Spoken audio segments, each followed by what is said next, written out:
You're not bedridden. Are you in coma? Are you in coma?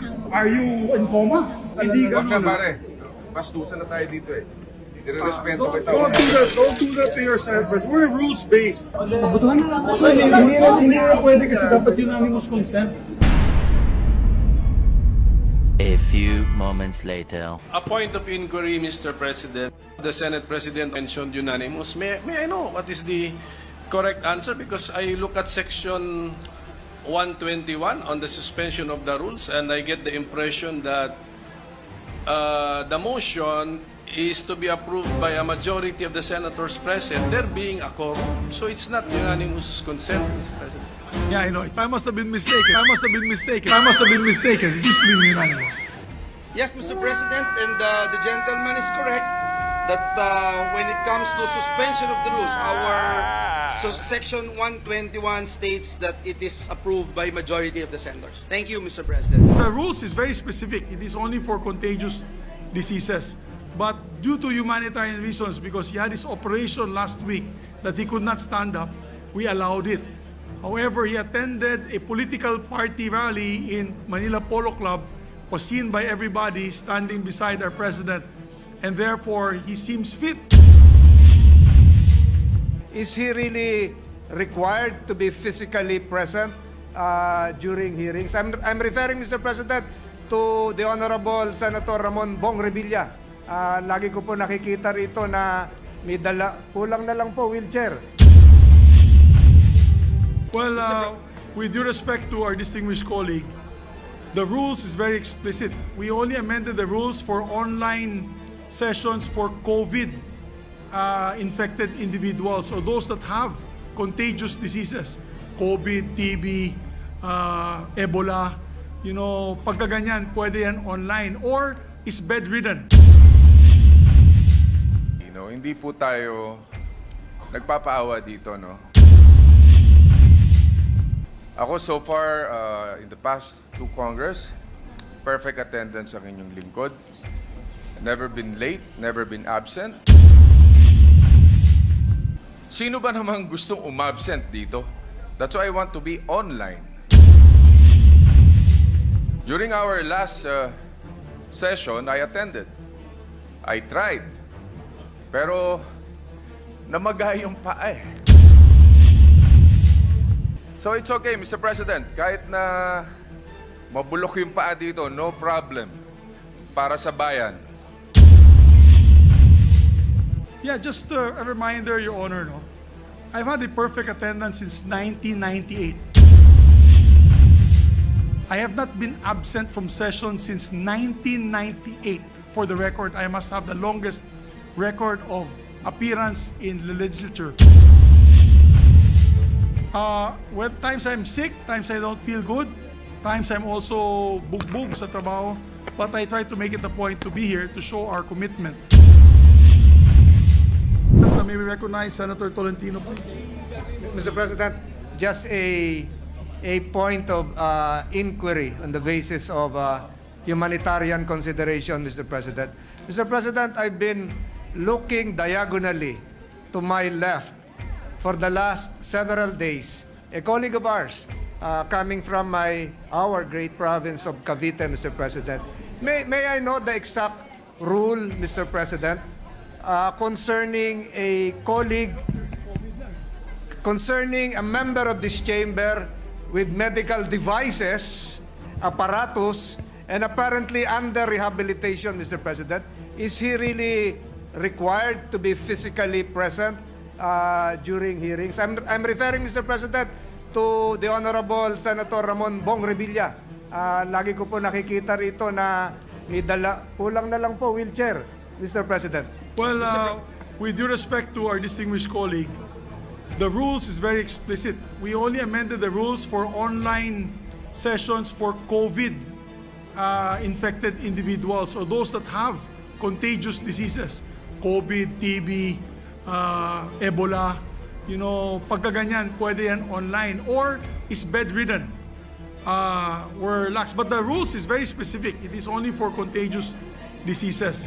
But due to humanitarian reasons, because he had his operation last week that he could not stand up, we allowed it. However, he attended a political party rally in Manila Polo Club, was seen by everybody standing beside our president, and therefore he seems fit to be able to join us. And he joined us last Wednesday. To be very fair about it, he did join us last Wednesday. So I leave it now to the majority leader to make the proposition. Yeah, Mr. President, just to put on record, if Mr. President, may I take the Yes. floor? Yes, our distinguished colleague from I Cavite. just is want to recognized. let you, to inform the body, hindi po tayo nagpapaawa dito, no? This is just a mere parang consideration. Ako, I don't mind for humanitarian reason. I mean, ako, I don't mind. Ako so far, in the past 2 Congress, perfect attendance ang inyong lingkod. Never been late, never been absent. Sino ba namang gustong umabsent dito? That's why I want to be online. During our last session, I attended. I tried. Pero namaga yung paa eh. Alam mo ni majority. So it's okay, Mr. President. Kahit na mabulok yung paa dito, no problem. Para sa bayan. Yeah, just a reminder, Your Honor, no? I've had a perfect attendance since 1998. I have not been absent from session since 1998. For the record, I must have the longest record of appearance in the legislature. When times I'm sick, times I don't feel good, times I'm also bugbog sa trabaho, but I try to make it a point to be here to show our commitment. But the rules is very clear, and I leave it back to our chairman of the Committee on Rules to make the motion or the manifestation so that we are clear with the rules. Thank you. Mr. President, may I reiterate what you mentioned about our rules? It's very clear on Rule 14, Senate Session, Section 41.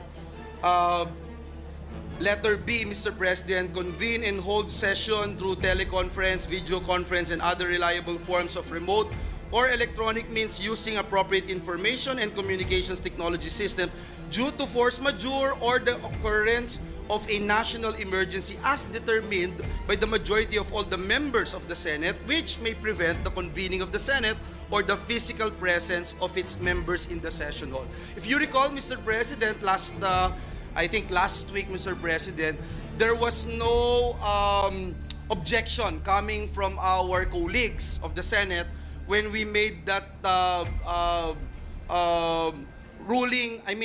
motion, Mr. President, to somehow suspend the rules for our dear colleague who just had a terrible accident, Mr. President. And again, we would like to put on record that we commiserate with our distinguished colleague. And in rule,